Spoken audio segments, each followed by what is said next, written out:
طيب جزاك الله خيرا بارك الله فيك. طيب إن الحمد لله نحمده ونستعينه ونستغفره ونعوذ بالله من شرور أنفسنا ومن سيئات أعمالنا. من يهده الله فلا مضل له ومن يضلل فلا هادي له. أشهد أن لا إله إلا الله وحده لا شريك له وأشهد أن محمدا عبده ورسوله. اللهم صل وسلم وبارك على محمد وأزواجه وذرياته وعلى آله وصحبه أجمعين ومن تبعهم بإحسان إلى يوم الدين. يا أيها الذين آمنوا اتقوا الله حق تقاته ولا تموتن إلا وأنتم مسلمون. يا أيها الناس اتقوا ربكم الذي خلقكم من نفس واحد وخلق منها زوجها وبث منهما رجالا كثيرا ونساء واتقوا الله الذي تساءلون به والأرحام إن الله كان عليكم رقيبا. يا أيها الذين آمنوا اتقوا الله وقولوا قولا سديدا يصلح لكم أعمالكم ويغفر لكم ذنوبكم ومن يطع الله ورسوله فقد فاز فوزا عظيما. فإن أصدق الحديث كتاب الله وخير الهدي هدي محمد صلى الله عليه وسلم. شر الأمور محدثاتها وكل محدثة بدعة وكل بدعة ضلالة وكل ضلالة في النار وبعد. Assalamualaikum warahmatullahi wabarakatuh.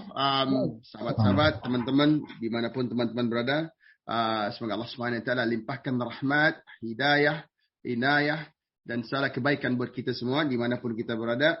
Semoga our conquest in seeking knowledge, ini Allah rahmati, Allah berkahi, dan Allah berikan kita ajar di dunia wal yaumil akhir.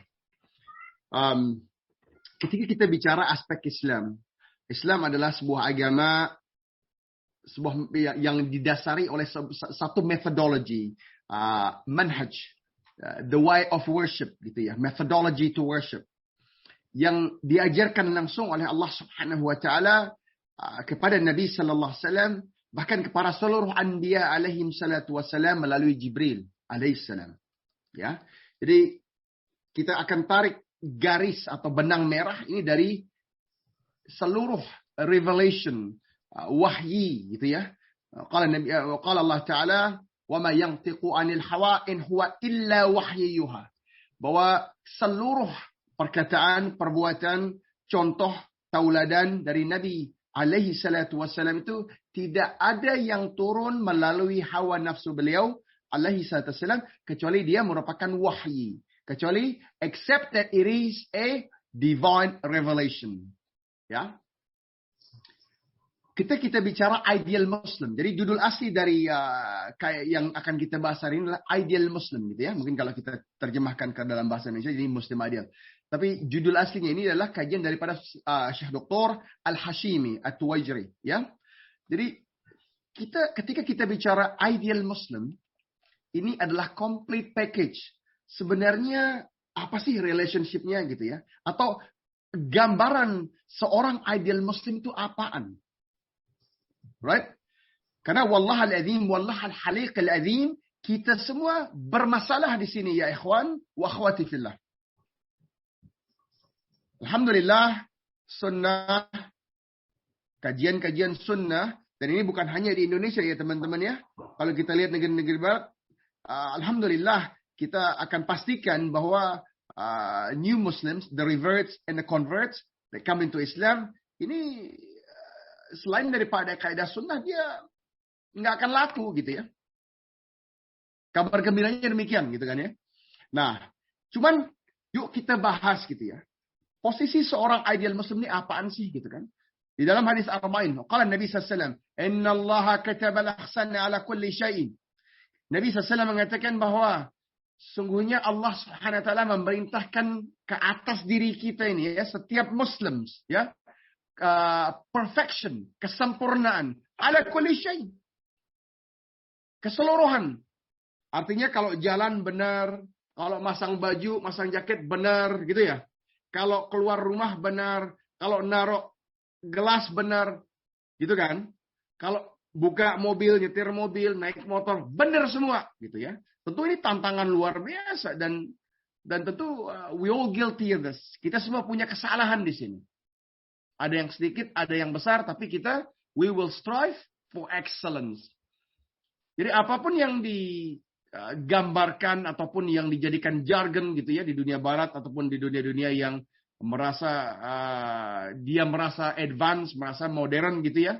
Demi Allah, ini adalah kaidah Islami bahwa kesempurnaan itu harus hadir dalam setiap sisi, atau at the very least kita harus mencoba menghadirkan itu dalam setiap segi aspek kehidupan, tijarah, perniagaan, sekolah, hubungan kita dengan istri kita, dengan anak-anak, dengan semua, dengan teman-teman. Nah, jadi in short, teman-teman semua, ideal Muslim ini adalah suatu konsep di mana seorang Muslim benar-benar endeavoring, gitu ya, striving, trying very hard, gitu ya, berusaha sekuat tenaga, bertungkus lumus, gitu ya, untuk mampu menghadirkan keadaan itu ke dalam diri dia sehingga kita benar-benar menjadi contoh, insya Allah, ya, dan akan mampu kemudian mendakwahkan al-Islam, dinul Islam, inna dinna indallahil Islam.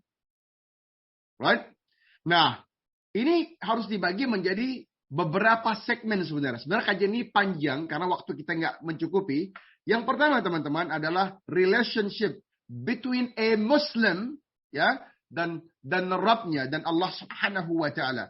Jadi bagaimana sih seorang Muslim itu punya karakter apa ketika dia berhadapan dengan Allah Subhanahu wa Ta'ala?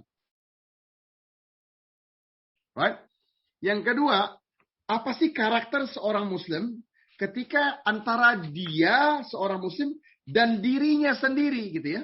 Karena banyak nanti kita lihat dalam hadis-hadis yang sahih, misalkan ketika Abu Darda radhiyallahu anhu mendatangi, ketika Al-Farisi, Salman Al-Farisi radhiyallahu anhu mendatangi Abu Darda mengenai hak, gitu kan ya, yang kita semua sering dengar nih hadis tentang balance, gitu ya, antara hak Allah, hak kita, hak anggota keluarga kita. Jadi yang kedua, tantangan antara seorang Muslim dan dirinya sendiri. Kemudian bagaimana antara haknya dia, ya, kaum muslimin, dengan orang tuanya, gitu ya. Karena kita punya tanggung jawab, kepada diri kita dan kepada orang tua kita. Selanjutnya, bagaimana antara seorang Muslim, seorang dirinya, ya, jadi dengan Allah, dengan dirinya, ya, dengan istrinya, gitu ya. Kemudian seorang Muslim dengan anak-anaknya, dan kemudian seorang Muslim dengan karabah, ya, kirabatin, atau dengan para relatives, family members, sanak saudara secara umum dan secara khusus, ya, yang mesti kita perhatikan. Kemudian seorang Muslim dengan tetangga, dengan jiran. Ini juga penting banget nih. Banyak hadis tentang ini, ya. Sampai-sampai Nabi SAW itu takut kalau Jibril akan segitu banyak haknya tetangga, ya, sehingga Nabi SAW itu agak sedikit khawatir. Seolah-olah tetangga ini akan mendapatkan warisan, gitu ya. Di antara hadis yang sangat masyhur adalah qala Nabi SAW, khairul ashabi indallah khairuhum li ashabihi. Wa khairul jiran indallah khairuhum jarih. Jadi sebaik-baik teman bagi kita di dalam pandangan dari sisi Allah Subhanahu wa taala adalah teman yang paling baik sama teman-temannya, gitu kan ya. Tentu nanti ada kaidah lain yang harus kita perhatikan. Kemudian seorang tetangga yang terbaik yang kita miliki ada tetangga yang terbaik dengan tetangga-tetangganya lain, ya. Jadi kita akan coba paparkan 10 menit pertama tentang berbagai macam kaitan ideal Muslim ini. Setelah kita bicara tetangga, kita bicara teman-temannya. Kita punya sohib, kita punya sahabat, gitu kan ya, dan community at large. Teman-teman kita, warga-warga sekitar yang bukan tetangga kita. Kita punya hubungan yang mesti, keadaan ideal Muslim ini, dia mesti hadir, teman-teman. Dia mesti hadir dalam sisi and every side of a Muslim's life. Wallahu al-halikal azim. Dan ini kalau ini nggak hadir, kita seolah-olah sedang berbicara, tetapi sedang tidak melakukannya. Di antara kaidahnya adalah begini. Kalau kita perhatikan Musnad Ahmad, Musnadnya Imam Ahmad, rahimahullah ta'ala, Imam Ahmad rahimahullah itu menulis Musnad Ahmad itu 1 juta hadis. Yang mana Imam Ahmad bin Hanbal rahimahullah mengatakan bahwa Ana nggak pernah tulis satu hadis pun kecuali keseluruhannya ana amalkan. Allahu Akbar. Ya, jadi adanya kesetaraan ataupun adanya kesempurnaan antara yang dibicarakan dengan yang dihadirkan dalam kelakuan sehari-hari. Kalau bahasa kita gini, a Muslim is able to walk his talk. Karena everyone can talk the talk, but not everyone can walk the talk. Ya, jadi kalau translate itu adalah banyak. Kalau kita cuma bicara teorinya atau bicara ilmunya dalam sudut pandang menghafal ilmu, ini adalah kerugian. Ya, bahkan kata Imam Syafi'i rahimahullah bahwa ilmu itu bukan yang dihafal, tetapi ilmu itu yang menjadi amalan. Dan kaidah lainnya banyak. Bahkan salafus salihin, the three favorite generation ataupun 3 generasi emas yang pernah jalan di atas muka bumi ini selalu mengatakan apa? Bahwa seseorang yang menghafal ilmu tapi tidak menjadi amalan itu seolah-olah adalah seseorang atau sebuah tanaman, sebuah tumbuhan, sebuah pohon yang besar pohonnya, lebat daunnya, tapi tidak berbuah. Kita tidak katakan bahwa dia tidak ada manfaat. Tetap ada manfaat, gitu kan ya. Artinya manfaatnya buat menjadi pelindung dari teriknya matahari, dari basahnya hujan. Tetapi justru ada kerugian di sini karena seandainya pohon yang kuat, yang kokoh, yang rimbun ini kemudian berbuah, Masya Allah, tentu akan lebih banyak lagi kebaikannya. Ya, nah, kemudian hak antara relationship within that Muslim dan the entire community and the society. Jadi artinya ketika kita hadirkan seorang Muslim di atas sebuah peradaban, seharusnya dia menjadi sebuah intan yang bersinar insya Allah. Sungguh aneh ketika seorang Muslim berbicara tentang tauhid, berbicara tentang sunnah Nabi Sallallahu Alaihi Wasallam, tetapi ketika dia jalan, yang kita lihat kerusakan, fasad, waliyadzubillah. Baik, ma'asyiral muslimin wal muslimat rahimakumullah. Di antara yang mendorong Syekh Al-Hashimi At-Tuwajri memberi kita pelajaran ini, ya, karena Anda menukil beliau nih. Jadi karena adanya disparity atau adanya ketimpangan luar biasa di antara seorang Muslim dan Islam, ya, sungguh kita sering, mungkin di antara teman-teman udah sering melihat atau menyaksikan ini dan menganggap dia wajar. Wallahul halikil azim, ini bukan kewajaran. Seorang Muslim, ketika Allah Subhanahu wa taala mengatakan, "Huwallazi arsala lahu bil huda wa dinil haqq liyuthhirahu 'ala ad-din kullih, walau karihal musyrikun." Jadi dialah Allah yang telah menurunkan agama Islam ini, dinul Islam ini, agama yang benar, agama yang hak, agama yang merupakan huda, petunjuk. Ya, Allah katakan apa? Allah tidak ragu-ragu mengatakan liyuthhirahu 'ala ad-din kullah. Agama yang Allah telah menangkan. Ya, the deen that Allah has made triumphant, victorious upon every other deen on the face of the earth, past and present. There is no other deen that Allah Subhanahu wa taala has made triumphant except Islam. Tidak ada milah, tidak ada kepercayaan ataupun agama lain past and present Allah katakan menang. Tidak. Wallahul adzim. Ya, walau karihal musyrikun. Even though the musyrikun, they're not happy with it. Walaupun musyrikun tuh nggak demen gitu, nggak seneng sama ginian. Ketika kita berada di atas Quran dan Sunnah, right? Nah, jadi ini adalah tolak ukur pertama, ya.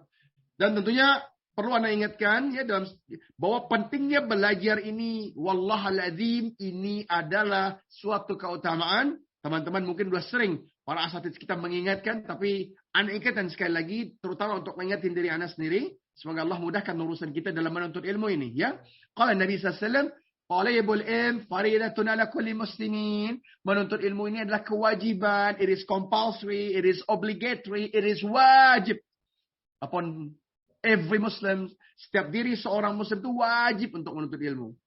Ya, kings or slaves, rich or poor, black or white, apakah dia kaya, miskin, raja, hamba sahaya, lelaki, perempuan, wajib. Di antara wajibat adalah talabul ilm. And the Prophet ﷺ said, ya, man kharaja talabul ilm fahuwa fi sabilillah hatta yarji'. Ya, barang siapa yang keluar untuk menuntut ilmu, ya, dia di dalam keadaan fi sabilillah sampai dia kembali. Imam Malik rahimahullah mengatakan, al-ilmun yu'ta wa la yu'ti. Ilmu itu didatangi, dicari, ya, diusahakan, dijemput, dan bukan datang menghampiri kita. Wallahualadzim, kita dalam keadaan gampang. Alhamdulillah hari ini kita bisa duduk di mana-mana, kita bisa dengar, kita bisa belajar, kita bisa berinteraksi, bisa bersinergi dengan ahlul ilmu, dengan thalabul ilm, dengan para masyayikh, ya, yang bisa kita dapati. Dan ini tentu suatu kemewahan. Wallahualadzim, ini kemewahan. Karena Imam Bukhari rahimahullah used to take weeks for one hadis. Ya, kita lihat dalam narration yang lain, Imam Bukhari pergi gitu ya, itu lama untuk dapatin satu hadis, mengecek keabsahannya, kesahihan dan segala macam. Alhamdulillah. Terus pentingnya lagi ilmu ini, teman-teman, kalau enggak kita nggak akan dapat yang namanya konsep ideal Muslim. Muadz bin Jabal radhiyallahu anhu mengatakan, dan ini perkataan Muadz bin Jabal, ya, al-ilm imamul amal wa amalu attabi'hu. Ilmu itu imamnya amal. Imamnya amal itu ilmu. Dan amal itu mengikuti ilmu. Gitu kan? Jadi kita bukan Islam, dinul Islam. Ya, ini adalah din atau milah satu-satunya. Di mana kita diperintahkan menuntut ilmu. Tempat lain nggak ada nih. Tempat lain they discourage you from seeking knowledge. Wallahualadzim. Di tempat lain, mereka akan mengatakan jangan banyak tanya, gitu ya. Nggak usah banyak tanya, imani aja. Enggak. Kaum muslimin, kita berada dalam suatu kemuliaan, ya. Bahkan Imam Ibnul Jauzi rahimahullah mengatakan, ya, Imam Ibnul Jauzi ini di abad keempat atau kelima, ya, kelima Hijri, mengatakan bahwa salah satu complacency. Beliau punya buku namanya Talbis Iblis, yaitu tipu daya iblis atau the trick of the Satan. Is that the first trick of the Satan? Itu bukan menyuruh kita zina, bukan menyuruh kita hamar, bukan menyuruh kita berbuat maksiat, tapi melalaikan kita dalam menuntut ilmu dengan alasan, Ana udah tahu nih, Ana udah ngerti nih, bab ini Ana udah bahas, ini udah bahas. Wallahualadzim, kalaupun udah bahas, kita bahas lagi dan bahas lagi dan bahas lagi dan bahas lagi sampai kita harus pulang kepada Allah Subhanahu wa taala. Ikhwat, ya ayyuhal ikhwah wa akhwati fillah. Nah, jadi hubungannya kemudian setelah kita paham keutamaan untuk ilmu ini adalah ideal Muslim ini kita perlu dan harus hadirkan itu ke atas diri kita, teman-teman kita, ahli-ahli keluarga kita. Nah, misal seberapa sering antum yang udah sering datang ke kajian, kita lihat seseorang yang kelihatannya Masya Allah, gitu ya, udah ngerti isbal, gitu ya, udah ngerti tentang lahya, ya, sudah mengerti tentang janggutnya, tentang mengerti dengan hijab yang syar'i. Tapi ketika kita datang dan dia di saf pertama, kita salat sama dia, Allahu Akbar. Ini orang bau. Subhanallah. Ya, dia tidak memperhatikan keadaan dirinya. Dia tidak memperhatikan keadaan jasadnya. Dia lupa bahwa posisi seorang ideal Muslim ini harus hadir dalam setiap langkah. Contoh lain, kita ketemu orang yang sering datang ke kajian, gitu ya, Masya Allah, dan kita cinta sama keadaan ini. Tetapi di saat yang lain ketika dia pulang, ahli-ahli keluarganya pada minggir, gitu ya. Karena ketika dia pulang, dia punya pemahaman yang kaku, dia tidak, bahasa kita nggak asik nih orang, gitu loh. Ini orang balik, bukannya jadi menghantar kebaikan, tapi nyari ribut, gitu ya. Nggak gitu juga, demi Allah al-Azim. Abdullah ibn al-Mubarak, rahimahullah, seorang tabi'in, hidup di 118 Hijriah sampai 181. Dalam pandangan ana, dan ana jujur, ini pandangan ana pribadi ya. Silakan teman-teman riset yang namanya Abdullah ibn al-Mubarak. Ini seorang tabi'in yang sangat komplit. Masya Allah. Seorang tabi'in yang sangat komplit. Nanti kita akan balik kepada contoh kasus ini ketika kita bicarakan contoh kasus seorang ideal Muslim. Contoh kasus yang lain, ketika kita melihat seseorang yang kelihatannya, Masya Allah, ketika dia bicara, Qala Allah wa Qala Rasul. Dan ini baik, teman-teman. Ini kita tidak pernah mengecilkan karena ini kata Syekhul Islam Ibnu Taimiyah rahimahullah, bahwa al-ilm Qala Allah wa Qala Rasul. Ya, Syekhul Islam Ibnu Taimiyah mengatakan bahwa ilmu itu adalah Qala Allah wa Qala Rasul. Jadi definisi ilmu, pengetahuan, what is knowledge, itu nggak usah jauh-jauh. Kita nggak usah cari Wikipedia untuk itu. Kita nggak harus cari Oxford Dictionary for that. We don't need the Stanford literatures. Nggak perlu. Cukup qala Allah, qala Rasul. Sebagian yang lain mengatakan qala Allah, qala Rasul, qala sahabat. Ya, simple. Jadi agama ini memungkinkan setiap orang menjadi seorang ahlul ilm. Wallahualam. Nanti kita lihat contoh kasusnya banyak. Ya, misal Al-Imam Malik bin Dinar, seorang yang di awal kehidupannya penuh dengan maksiat. Ya, gitu ya. Tetapi wafatnya beliau di atas Quran dan Sunnah sebagai seorang ahli ilmu. Semua orang bisa berubah dan kita punya kemampuan untuk menjadi ahli ilmu. Tidak pernah terlambat. Syekh Al-Burhani, ya, yang mengatakan tentang bagaimana seorang penggali kubur di Al-Dahdah di Asy-Syams merubah haluan di usia 50 tahun kemudian wafat sebagai seorang ahli ilmu. Ya, kemudian kita lihat lagi bagaimana keadaan Al-Imam Fudail ibn Iyadh. Ya, Fudail ibn Iyadh rahimahullah, seorang yang tadinya seorang perampok gitu ya, perampok dahsyat yang hidup di zamannya Imam Abu Hanifah rahimahullah. Jadi teman-teman, kita ini harus hadirkan ini. Jadi jangan punya standar yang rendah. Punyalah standar tertinggi karena Al-Islamu ya'lu wa la yu'la. Islam ini tinggi dan gak ada yang bisa melebihinya. This is the highest grade. The benchmark of the Quran and Sunnah is the very best of the best. Dan kata lain, it is the cream de la cream. Ya, atau dengan kata lain ini Islam is the very best with no second best. Yang terbaik dengan gak ada nomor duanya. Jangankan mau nomor satu, nomor duanya gak bisa. Gak ada yang can come close to Islam. Semuanya itu, yang lainnya itu is a distant second or a distant third in comparison to Islam. Maka bersyukurlah kita atas nikmat iman dan Islam. Ya. Nah, contoh lain, teman-teman, yang mungkin kita punya pengalaman teman kita, ya gitu ya, atau kita atau siapa ini kita harus jujur gitu ya. Ketika kita seorang yang ahlul ibadah, tahajudnya Masya Allah, ya, syam Masya Allah. Tetapi ketika dia pulang sama mertua, nggak ngomongan, subhanallah. Ini contoh kasus yang memang terjadi ya ikhwah wa akhwati fillah. Right? Atau seorang yang kelihatannya Masya Allah, ya, tetapi semuanya hanya berada di atas ujub dan ta'assub. Cuman hanya kebanggaan dirinya aja yang dia pinginkan. Na'udzubillah min dzalik. Na'udzubillah min dzalik. Dan ini kita lihat ya, bagaimana Syekhul Islam Ibnu Taimiyah menceritakan suatu pengalaman ketika beliau sedang berjalan ke suatu negeri dan di tengah malam itu beliau mampir ke sebuah masjid dan beliau berbicara dengan temannya, Masya Allah, ini orang qiraatnya bagus benar gitu ya, bacaannya ajib, zen nih bacaan gitu kan.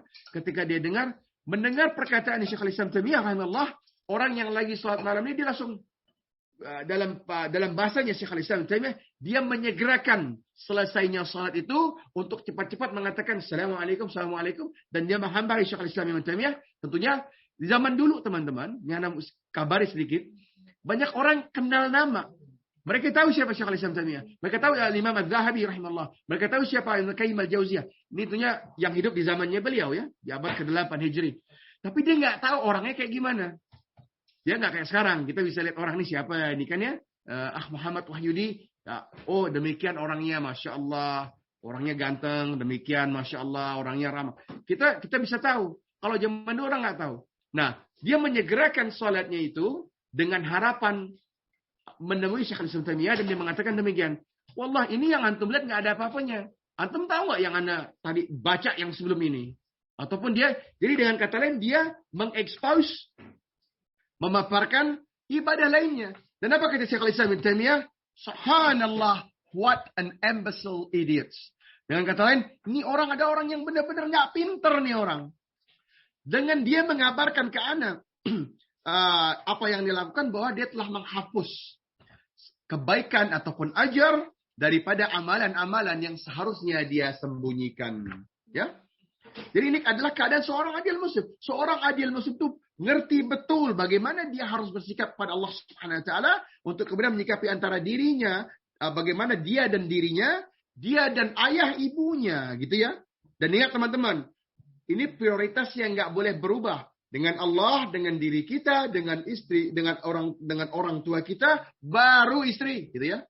Jadi jangan sampai kita sebagai seorang laki-laki pahami bahwa ibunda kita adalah wanita termulia yang pernah hidup, yang akan hidup dan terus hidup. Even beyond this world. Setelah wafat pun akan selalu kita muliakan dan nggak sama liganya antara, they're not in the same league between your wife and your mother. Kemudian baru anak-anak kita. Nah, ini di antara bahasa lain adalah banyaknya kadang-kadang ada ayahnya begini. Sama anaknya sayang bener. Tapi sama istrinya biasa aja. Auzubillah. Ya, dia nggak sadar bagaimana keadaan ini seharusnya punya standard of priority that seharusnya dia ikuti. Kemudian bagaimana dengan kerabatnya, bagaimana dengan saudaranya, ya. Kemudian bagaimana dengan tetangga kita. Contoh kasus lain teman-teman, karena ini memang di mukadimah ini kita banyak mendapatkan contoh ya teman-teman, bahwa ada seseorang yang mungkin kelihatannya di luaran bagus sholatnya, rapi ininya, badannya wangi sekali, tapi ketika kita ada urusan ternyata sangat pelit. Subhanallah. Allah lindungi kita dari keadaan demikian. Dan ini terus, kombinasi ini terus ya teman-teman. Nanti kita hadapi juga ada seorang yang kelihatannya bagus benar dengan anaknya, dengan masyarakat sekalian, tetapi ternyata dengan istrinya dia tidak mampu memberikan pendidikan yang benar kepada istrinya. Ketimpangan-ketimpangan seperti inilah yang memberikan kita suatu semangat baru untuk menghadirkan the topic the ideal Muslims. Jadi seorang ideal Muslims ini punya azam yang luar biasa. Dan tentunya harus di atas ilmu. Karena minal mustahil, seseorang mampu menghadirkan keadaan di ideal muslim, kecuali dia berada di atas ilmu, di atas manhaj, Quran dan Sunnah. Karena dia nggak akan mampu menarik ekstrapolasi antara keadaan of the three favorite generations, atau 3 generasi emas yang pernah jalan di atas muka bumi ini, itu para sahabat radhiyallahu ajma'in, tabi'in rahimahumullah ajma'in, dan tabi'in rahimahumullah ajma'in. Dasarnya apa? Dasarnya gampang. Qala Nabi SAW, khairun nas qarni, thumma alladhina yalunahum, thumma alladhina yalunahum. Nabi SAW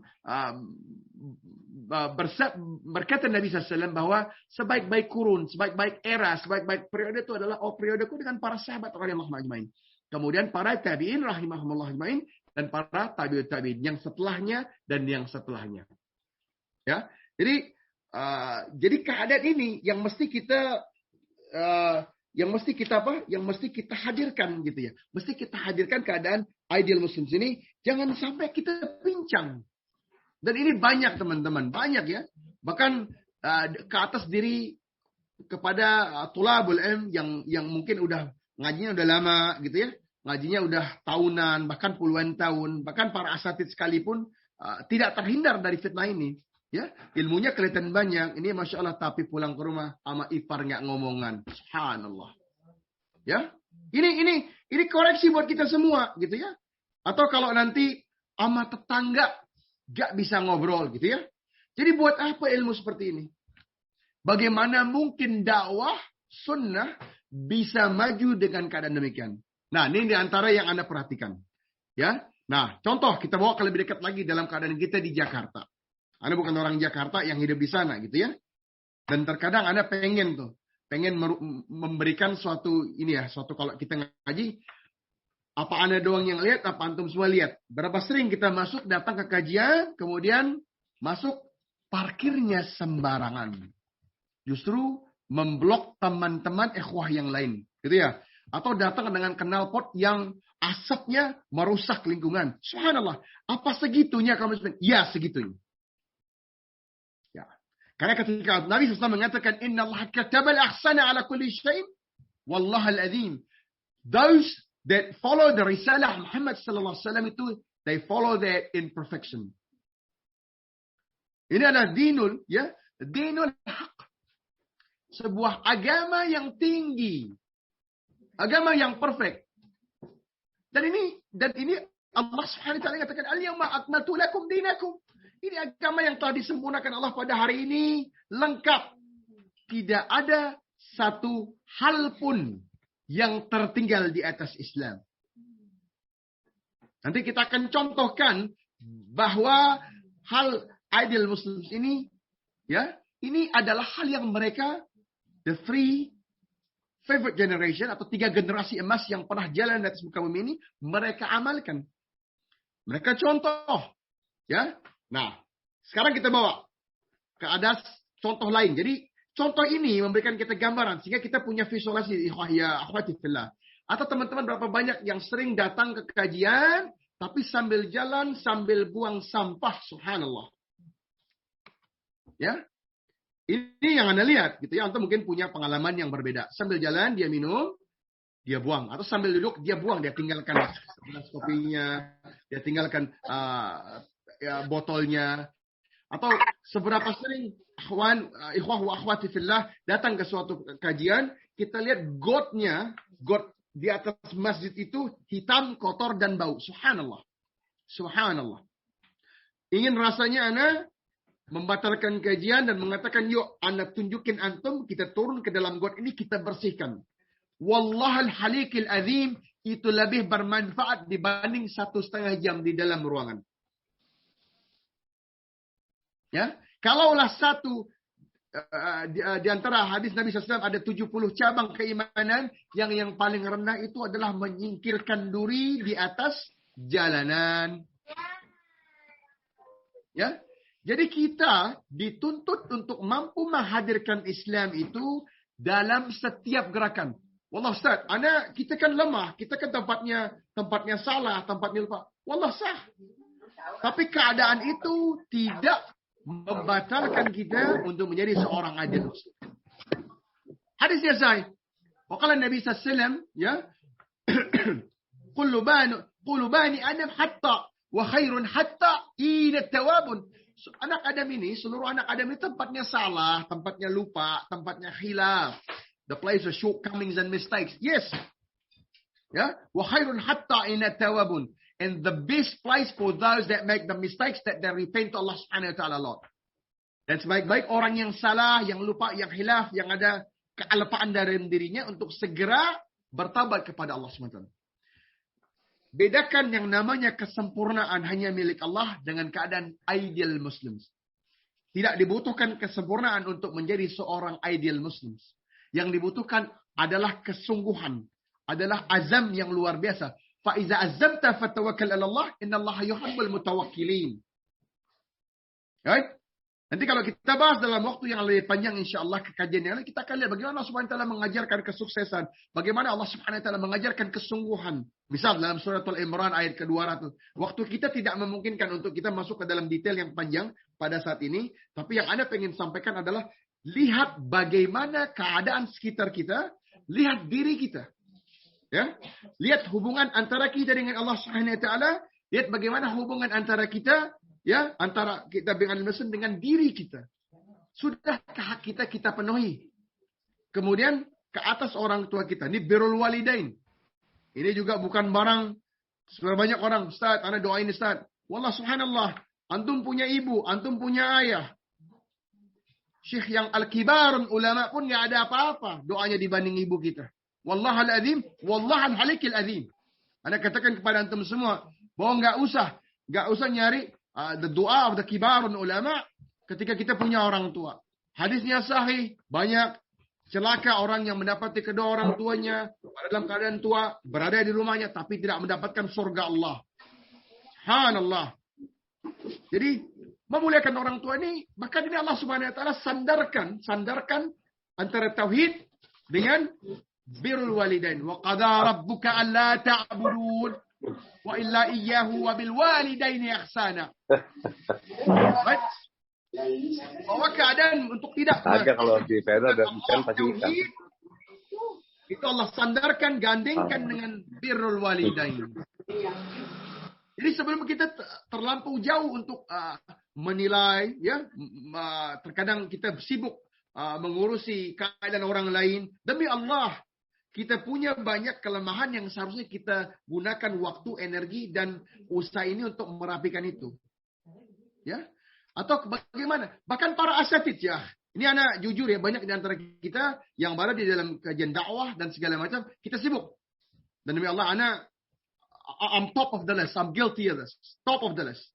How kita bisa ngomong banyak kemana-mana, tapi kita kadang-kadang kita ngajarin anak kita lebih malas. Subhanallah.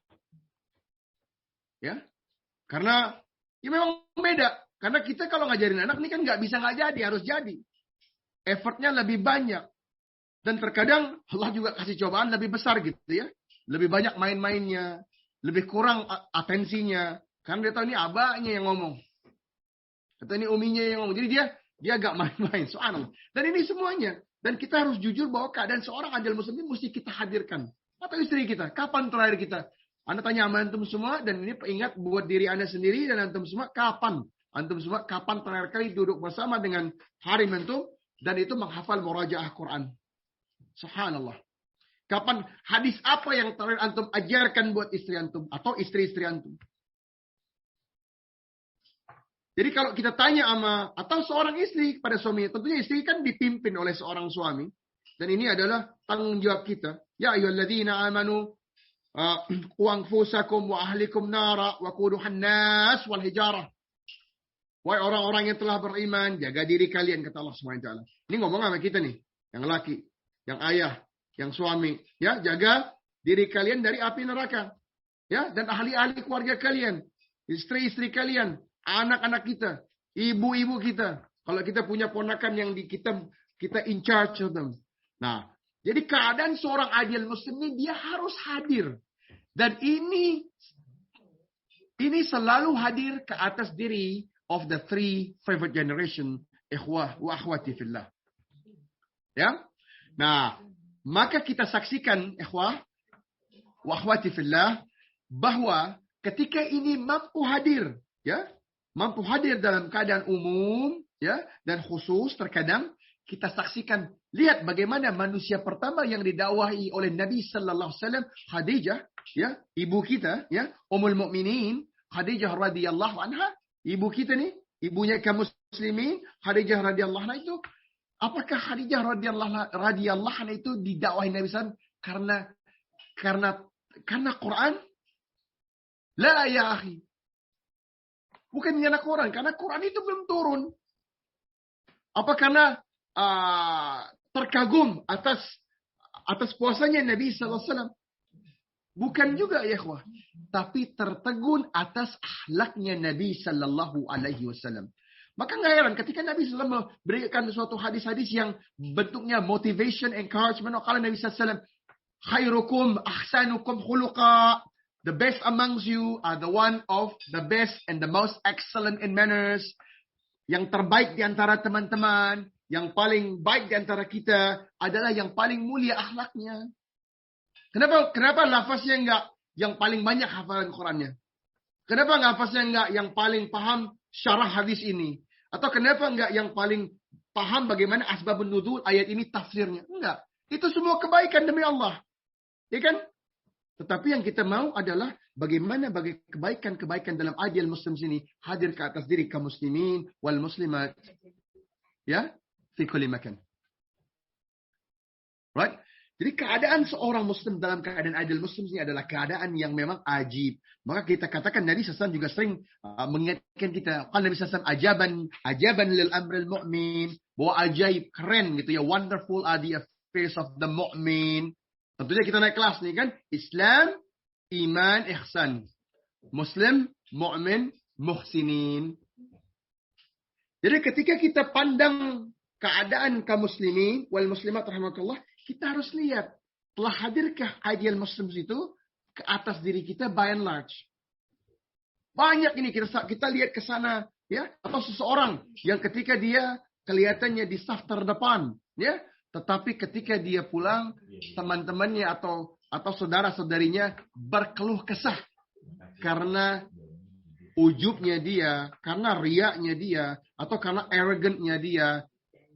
Dan tidak semua orang mampu atau senang duduk sama dia. Nah, Islam is the deen that is different in a sense that Islam is followed, not following. Islam itu mewarnai dan bukan diwarnai. Nah, keadaan ini terus berlanjut ketika kita saksikan bagaimana masuk Islamnya Abu Bakar radhiyallahu anhu, bagaimana masuk Islamnya Ali bin Abi Thalib radhiyallahu anhu. Ini semua terjadi. Ini ada yang angkat tangan. Afwan ya. Anda selesai sebentar lagi baru kita masuk ke sesi tanya jawab. 10 menit insyaallah ya. Kita wrap up ya. Ini adalah materi kita. Nah, kemudian kita tadi katakan apa? Ini Anda ulangi ya, bahwa seorang ideal Muslims understand his relationship with Allah Subhanahu wa taala. Tentu ini adalah bahasan panjang yang banyak asatidz yang udah bahas. Misalnya kita bicara tauhid rububiyah, tauhid uluhiyah, tauhid asma' was sifat. Dan ini kita tidak akan mungkin berhenti mengkaji ini dan belajar ini sampai kita masuk ke dalam liang kubur. Sejatinya demikian ya. Banyak contoh-contoh yang kita dapat dari salafus salihin, bagaimana mereka giat mempelajari ini. Jangan sampai tauhid ini tergadai. Karena nanti ada syirik yang bentuknya al-khafi, yang tersembunyi, yang kecil al-syukur, ataupun syirik yang bentuknya kabir, yang bentuknya besar, yang mungkin nyata. Kalau yang nyata mungkin kita bisa menghindarinya, tapi yang tersembunyi belum tentu semua orang terlepas dari itu. Ke atas diri kita pun kita masih punya banyak kelemahan dalam hal menghadirkan sosok seorang ideal Muslim. Kemudian kepada orang tua kita, subhanallah. Topik yang lagi-lagi tidak akan pernah habis kita bicarakan. Karena Allah Subhanahu wa taala menggandeng perkataan ya, wa qad rabbuka alla ta'budu wa bil walidaini ihsana. Dan ihsan ini adalah kata yang bentuknya superlative in the Arabic grammars.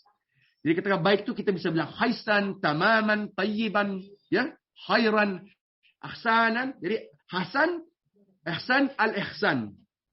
Bentuk paling tinggi ketika kita bicara orang tua kita. Nah, nanti kita gandeng ini, bagaimana pandangan orang tua kita atas diri kita? Telah ridakah mereka? Karena nanti ada bahasan panjang. Ketika Nabi SAW, ridha Allah fi ridha walidain wa sukhtullah fi sukhtul walidain. Bahwa ridhanya Allah, the pleasure of Allah is in the pleasure of one's parents. And the wrath of Allah subhanahu wa ta'ala is in the anger of one's parents. Ridhanya Allah adalah ridhanya orang tua kita. Ya, dan marahnya Allah, murkanya Allah juga ada di murkanya orang tua kita. Gampang. Suatu golden advice yang nilainya absolut. Jadi terkadang kita harus mampu menghadirkan ini dan melihat bagaimana. Udah benar nggak relationship kita dengan our parents? Is that ideal? Gitu. Bisakah kita katakan dia sebagai diri kita hadir sebagai seorang ideal Muslim? Kemudian dengan istri kita, gitu ya. Telah dapatkah dia hak-hak mereka, gitu kan? Karena seorang ideal Muslim lebih cenderung berpikir apakah have I discharged their rights? Tentu daripada apakah kita udah dapat hak kita. Itu sebagai pemimpin keluarga, kalaupun kita belum dapat semua nggak masalah karena kita nggak akan dihisap apa yang belum dapat. Tapi apa yang kita seharusnya kasih itu yang akan kita dihisap. Dapat nggak dia pendidikan? Telah belajarkah dia dengan benar manhaj? Ya, dapatkah dia pemahaman Islam yang benar di atas Quran dan Sunnah? Sebagaimana dipahami oleh para sahabat. Rule ini gampang. Ya, jadi Islam di atas Quran dan Sunnah sebagaimana pemahaman para sahabat. The Quran dan Sunnah according to the understanding of the companions radhiyallahu anhum ajma'in. Jadi kita nggak mau. Jadi bukan Bukan bagaimana kata fulan bin fulan, kata syekh, kata ustaz, kata this. No. Tetapi adalah bagaimana cocok nggak gitu ya. Maka the benchmark is Allah SWT katakan ya ayyuhalladzina amanu atiiullah wa atiiur rasul wa ulil amri minkum. Fa in tanaza'tum fi syai'in farudduhu ila Allah in kuntum tu'minuna billah wal yawmil akhir. Maka Allah SWT katakan bahwa wahai orang-orang yang telah beriman, yang telah masuk ke dalam Islam, yang telah ada di dalam mentauhidkan Allah Subhanahu wa taala, maka taati Allah dan Nabi SAW dan pemimpin-pemimpin kalian, orang-orang yang berilmu di antara kalian. Taati mereka. Dengan koridor Quran dan Sunnah, fa in tanaza'tum fi syai' farduhu ila Allah. Tapi ketika kita berubah pandangan atau berbeda pandangan, there is differences of opinion, refer it back to the Quran dan Sunnah. Lemparkan pandangan itu di atas Quran dan Sunnah. Jadi litmus testnya, kalau kita mengukur pH kan, kita mengukur ini, kita gunakan litmus test. The litmus test in this deen is the Quran dan Sunnah. Bener nggak tuh, gitu kan? Nah, kita bicara istri, kita bicara anak-anak kita, gitu kan? Ya, ini tentu kita akan juga sampaikan ketika Nabi SAW mengatakan bahwa anak-anak. Nah, lihat bagaimana bahasa hadisnya. Ketika Salam bercerita tentang istri kita, ya, insyaallah Allah kasih kita istri yang saleh, insyaallah. Kalau Nabi SAW, wa khairun mata'id dunya al-mar'ati salihan. Sebaik-baik aset bagi seorang lelaki, bagi seorang suami yang hidup di atas dunia ini adalah istri-istri yang saleh. Dan ini adalah aset terbaik kita punya, ya. Jadi bukan anak-anak justru. Ketika kita bicara di atas dunia ini adalah istri kita, istri-istri kata Nabi SAW yang saleh. Tapi ketika kita bicara aset terbaik in the hereafter, in the yaumul qiyamah, ya, adalah anak-anak yang saleh. Wa walidin salihin yad'u lahu. Anak-anak yang saleh dan salehah yang mendoakan kedua orang tuanya. Bisa bedakan pandangan. Jadi seorang ideal muslim mampu menimbang mana haknya istri, mana haknya ibu, mana haknya seorang anak-anak kita, mana hak teman-teman, mana hak diri kita, mana hak Allah Rabbul Alamin, mana hak community, mana hak para tetangga kita, mana hak para kerabat, dan mampu selalu mengutamakan haknya Allah di atas kita, kemudian haknya Nabi SAW, kemudian baru yang lainnya menyusul dengan standard of order yang telah ditentukan tadi. Ya, nah ini penting karena ketika standarnya berbeda atau pemandangan atau pemahaman di atas Quran Sunnahnya merupakan pandangan manusia, kita akan tersesat. May yahdihillahu fala mudilla lahu wa may yudlil fala hadiyalah. Barang siapa yang Allah telah berikan petunjuk, maka enggak ada suatu apapun yang bisa menyesatkannya. Dan barang siapa yang Allah Subhanahu wa taala telah biarkan tersesat, maka tidak ada suatu apapun yang bisa memberikan dia kebaikan dan kembali ke atas huda, ya. Dan huda yang the only huda we want is hudallah. Petunjuk yang kita inginkan dan petunjuk yang bisa kita andalkan hanyalah petunjuk dari Allah Subhanahu wa taala. This context of the ideal Muslims atau bahasan dari Syekh Al-Hashimi At-Tuwajri ini adalah suatu konsep yang ongoing. Sebagaimana kita pastikan dalam konsep-konsep yang lain, kita akan teruskan gitu ya, teruskan kajian kita sampai kita menutup mata kita untuk yang terakhir kali insyaallah. Hada wallahu a'lam, barakallahu fikum. Waktu kita sangatlah terbatas dan alhamdulillah ini kita udah harus masuk. Anda kembalikan kepada moderator untuk kita masuk ke dalam sesi tanya jawab, dan silakan insyaallah kalau Anda bisa jawab insyaallah Anda akan coba, kalau enggak juga Anda akan katakan bahwa Anda enggak tahu, sebagaimana Imam Malik mengatakan qaulan la adri fahiya fatwa. Imam Malik rahimahullah mengatakan bahwa untuk berkata saya tidak tahu itu adalah fatwa. Allah barakallahu fik. Muhammad, fadal ya akhi. Anda kembalikan ke moderator insyaallah. Nah, Ustaz, syukran jazakallahu khair. Barakallahu fik atas ilmu yang sudah disampaikan. Selanjutnya kita beranjak kepada tanya jawab. Saat ini kami baru mendapatkan 2 pertanyaan lewat chat. Barangkali nanti ada yang akan menyusul. Yang pertama, saya langsung saja. Yang pertama adalah pertanyaan dari saudara kita, sahabat kita, Ahmad Kurnia. Afwan, kalau Anda boleh menyebutkan nama. Pertanyaannya adalah, mengapa penolakan terhadap ajaran sunnah Nabi Shallallahu Alaihi Wasallam lebih besar terjadi dari rekan-rekan sesama Muslim, bahkan setingkat ustaz. Pertanyaan pertama, mungkin biar cepat barangkali bisa. Mungkin ada ya, oke. Ini yang nanya nih ikhwah apa akhwat nih? Ini akhwat ustaz. Ikhwan. Type ya. Rijal. Bismillah ya.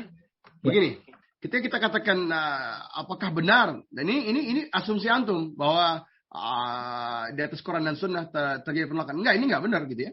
Ketika kita berada di dunia-dunia yang dunia Barat misalkan gitu ya, new Muslims, orang yang masuk Islam di atas pemahaman yang benar, dia akan pasti di atas manhaj. Ya, kaget nggak kalau anda bilang gitu? Jadi kalau kita bicara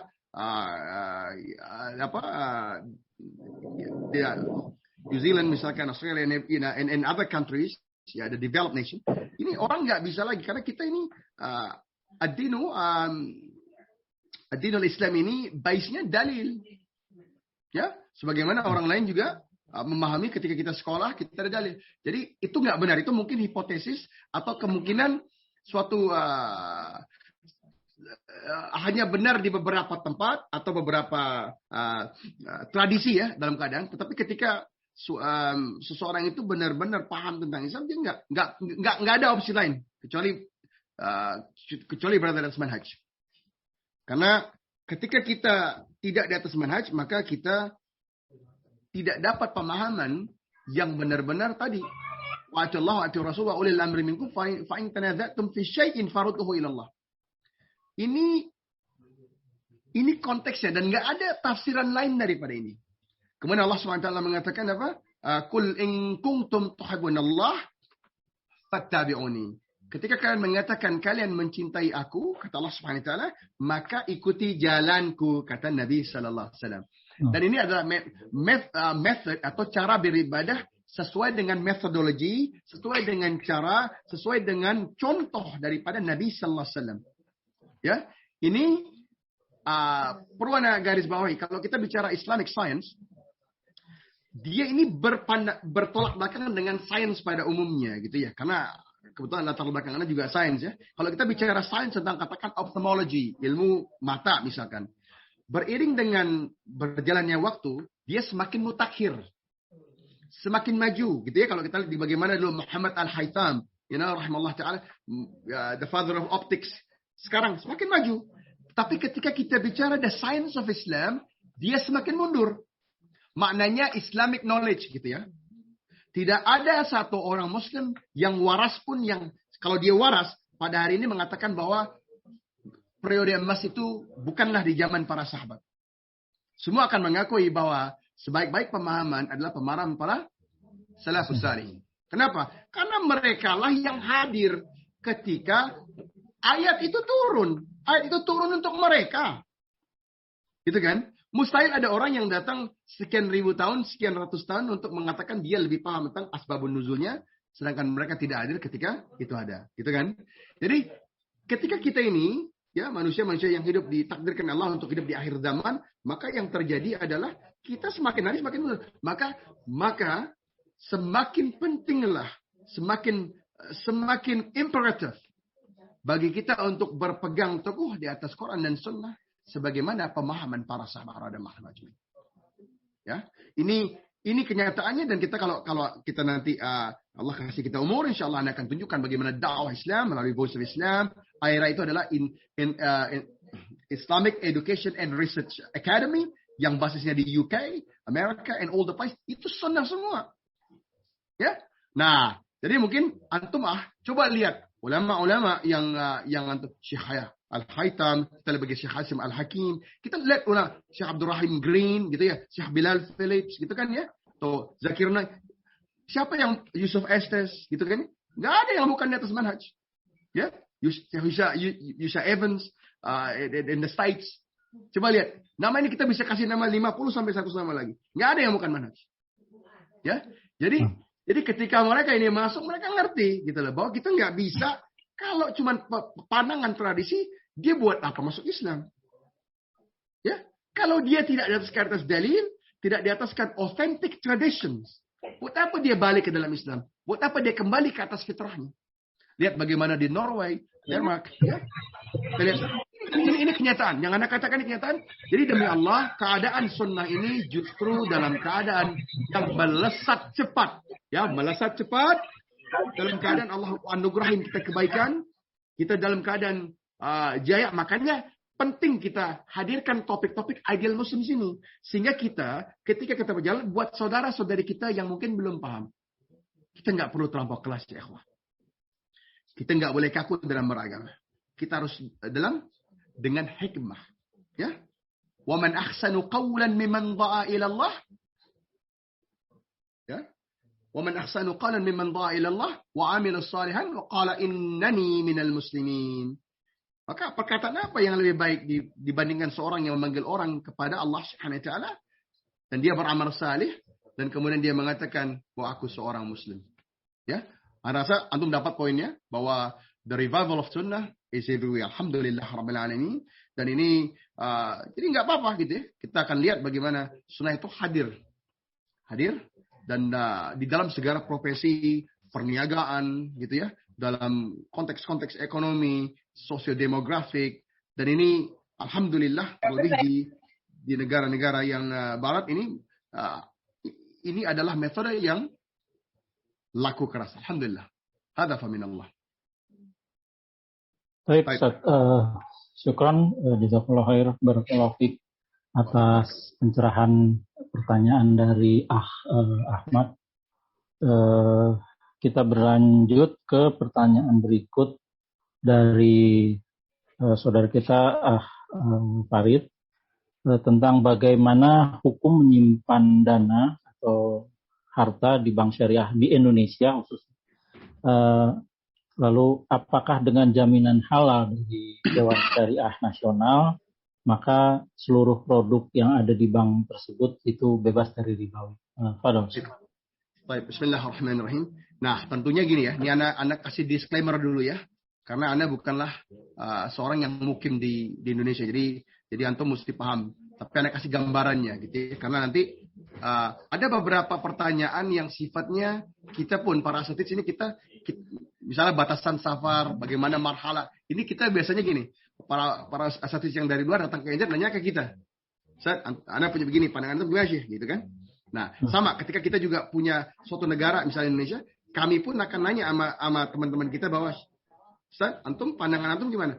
Nah, tapi poinnya ini poin penting ya. Poin pentingnya adalah ya, fattakullah mastata'tum. Maka bertakwalah kepada Allah sekuat kemampuan kita. Ya, mungkinkah kita tanpa bank? Mustahil. Demi Allah, Anda katakan mustahil. Ya, jadi kalau ada yang mengatakan gunakan safety box, dalam yang kita pahami ini dia terlampau memberatkan diri gitu ya. Karena kita dalam keadaan jujur kita katakan memang ini roda perputaran ekonomi tidak memungkinkan lagi kita untuk tidak punya bank account gitu ya. Dan ini lebih terutama lagi di negara-negara yang seperti Selandia Baru dan lainnya. Kenapa? Karena tidak mungkinnya kita memegang cash karena nanti ada mudarat yang lebih besar, misalnya di tuduhan terorisme gitu ya, tuduhan pencucian dana, tujuan menghindari pajak gitu ya, dan lain-lainnya. Karena dengan ini, jadi seseorang mukmin itu Allah nggak susahkan gitu ya, Allah nggak kasih kita sesuatu sehingga kita nggak bisa gerak. Kita paham? Jadi ketika dia mengatakan silabusnya dia itu syariah, insya Allah kita harus bantu mereka, ya, kita harus support mereka demi Allah, dan kita harus perbaiki sama-sama. Jadi sesuatu yang mungkin belum perfect, Allah Ustaz, pandangannya dia ada kurang. Demi Allah, seorang mukmin kita baru bahas itu kajian yang namanya ideal Muslim. Mungkinkah seorang ideal Muslim itu membuang sesuatu yang banyak baiknya hanya karena ada secuil kekurang baiknya? Analogi atau amsal yang ini ada sampaikan begini. Ketika antum punya mobil, ya, ada yang iseng gitu ya, atau ada yang ngebaret mobil antum gitu, kebaret tuh mobil, atau patahlah spion kanan. Apa kita buang tuh mobil? Tentu tidak. Tentu kita akan perbaiki spion mobil itu dan kita lanjut jalan. Atau ada lampu depannya kurangnya, kita akan sama-sama perbaiki insya Allah. Ya. Dan ini adalah attitude seorang mukmin. Seorang mukmin itu punya attitude dia, ya ayyuhalladzina amanu sabiru wasabiru warabitu wattaqullaha la'allakum tuflihun. Jadi banyak kita, inilah ya pentingnya. Di antara yang tadi kita belum sempat sampaikan, ya. Tadi Anda mention beberapa. Salah satunya yang Anda katakan tadi adalah Al-Imam Abdullah bin Mubarak rahimahullah, ya. 118 sampai 181. Anda minta antum kalau punya waktu coba research yang namanya Abdullah bin Mubarak. Ini orang Masya Allah. Mungkin dalam pandangan Anda ini, dan ini pandangan pribadi ya. Bahwa Anda katakan bahwa dalam pandangan Anda pribadi, bahwa inilah mungkin tabi'in terkomplit mungkin. The most complete of a tabi'in. Ya. Kenapa Anda katakan demikian? Dia digelar oleh Al-Imam Ats-Tsauri, ya, Imam Ahmad bin Hanbal. Jadi yang ada di zaman-zaman beliau itu ya, Al-Imam Sufyan ibn Uyainah, ya, sebagai Amirul Mu'minin fil hadis. Itu bayangin ya, seorang Amirul Mu'minin fil hadis. Kira-kira seperti apa pandangan pahaman beliau tentang hadis? Kemudian seorang ahlul hajj wal umrah. Selesai? Belum. Seorang jenderal ini. Kalau di usia beliau yang wafat di 17 Ramadan 191 Hijrah, beliau itu wafat di atas jihad fisabilillah, di atas ribat. Kalau ribat ini bahasa kita sekarang ini adalah menjaga batas demarkasi biladul muslim. Jadi batas negara Islam, ya, dia ada di depan. Jadi 1 tahun dia akan meluangkan waktunya. Tahun pertama itu untuk ribat, dan tahun kedua dia untuk haji wal umrah, untuk mengajak orang-orang, gitu ya. Cukup sampai situ? Enggak. Dia juga seorang pedagang yang Masya Allah kurniakan kekayaan yang berlimpah, gitu ya. Seorang ahlul tijarah, gitu ya. Jadi ini lengkap. Dan cukup sampai situ? Enggak. Dia juga seorang saintis. Ya. Jadi banyak ulama-ulama yang memang kalau bahasa kita sekarang komplit, sangat-sangat komplit. Dia adil muslim. Seorang saintis, seorang ahlul Quran, ahlul hadis, ahlul tijarah, seorang ahlul jihad, ahlul hajj wal umrah, pemahaman atas matematika, fisik dan segala macam. Syekhul Islam Ibnu Taimiyah salah satunya. Sufyan Ats-Tsauri rahimahullah, Sufyan bin Uyainah rahimahullah. Kita lihat lagi Al-Imam Muhammad rahimahullah, ya.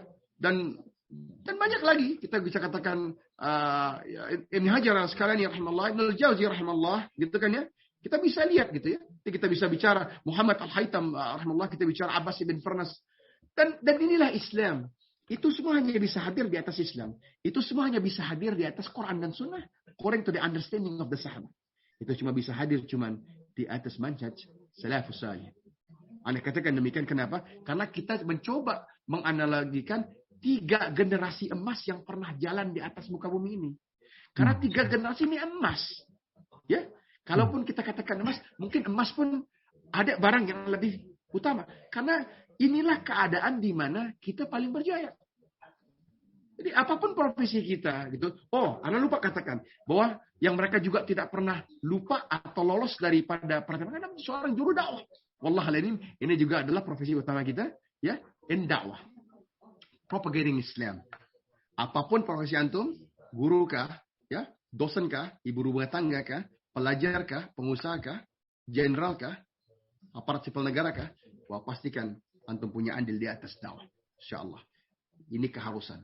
Ini kemuliaan yang paling utama, dan kita harus sampaikan Islam ini sehingga Anda katakan nama antum semua. Kenapa? Karena masjid kita nih, masjid Anda ya, yang ada di Invercargill ini adalah masjid yang paling selatan yang ada di muka bumi.